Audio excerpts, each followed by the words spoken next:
Hi, my name is Hillary Stewart, and I'm going to share with you my research proposal presentation for our class ITL 664. The question for my research proposal is basically, are full English immersion or bilingual classrooms more beneficial to reading comprehension in the primary grades? In the state of California, we have an ever increasing number of English language learners, and as educators, it's our job to help them to become successful. Studies have shown that reading at grade level by the end of second grade has been a very strong indicator of a student's academic success throughout their academic career and on into adulthood. So, this poses the question, which is the most beneficial learning environment to benefit our English learners' reading comprehension? Is it the total English immersion or the bilingual classroom? Well, after sifting through all of the research that I did, there are some main points that jumped out at me that made me kind of come to these conclusions. We do have 1.196 million English language learners in our state of California. And of those millions of students, somewhere between 83 to 85% of them all speak Spanish. Obviously, it can fluctuate year to year and on the study. Um, but that is a very strong number. Um, we also know that vocabulary development is a very large predictor of reading comprehension success. And typically, EL students have not acquired enough vocabulary knowledge to be reading at grade level. Again, we know that students who are reading at grade level by the end of second grade typically test higher than their peers for the rest of their academic careers. So that's something to me that is worrisome when we know how important it is to be at reading at grade level, yet it's difficult to be reading at grade level if we don't have that vocabulary and the reading comprehension that we need, which is hard to have when you are an English language learner. So, which is the best setting to learn that? Again, we're looking at total English immersion or the bilingual classroom, and there are pros and cons to each of them. For example, some arguments would say that um, a bilingual classroom, a con is that the students might use their language as a crutch and it will inhibit their ability to learn English. Um, they say that students are more likely to intermingle if they are required to speak the same language, and that they will gain a more well rounded perspective.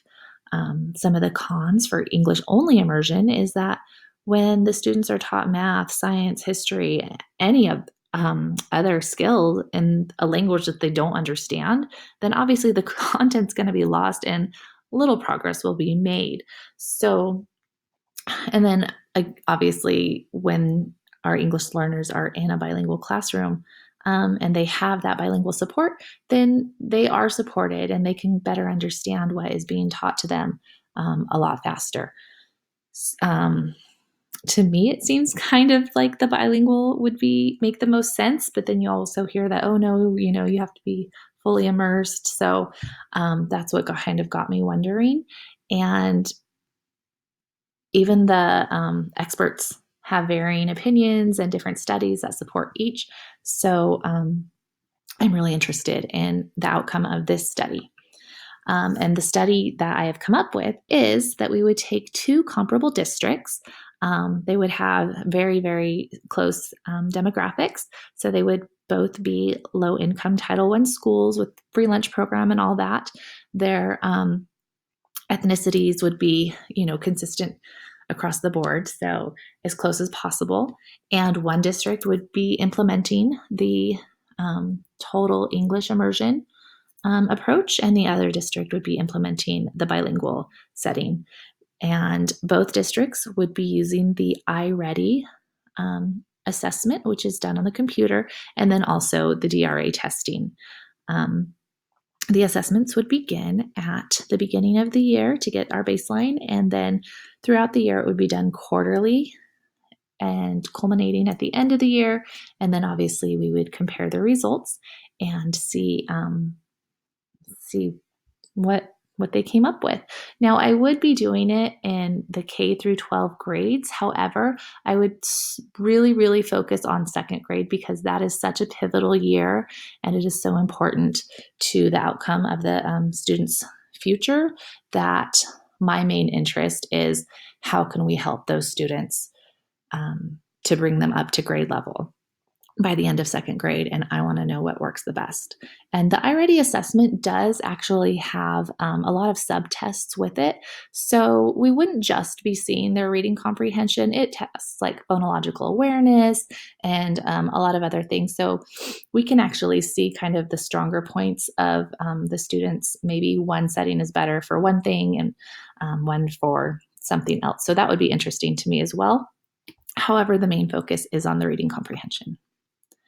Again, we have a large amount of ELs in California. Typically, ELs struggle with vocabulary and reading comprehension. Reading at grade level by the end of second grade has been proven to drastically affect the outcome of test scores, placing these students scoring above their peers throughout the rest of their academic careers. By finding the most beneficial environment for our students' reading comprehension to thrive, we will be setting them up for success throughout their academic careers and their lives. And then I went on to just add the references for the new slide pictures and slides that I used. So that is it. Thank you for listening to my presentation, and I just need to figure out how to turn this off. Yay!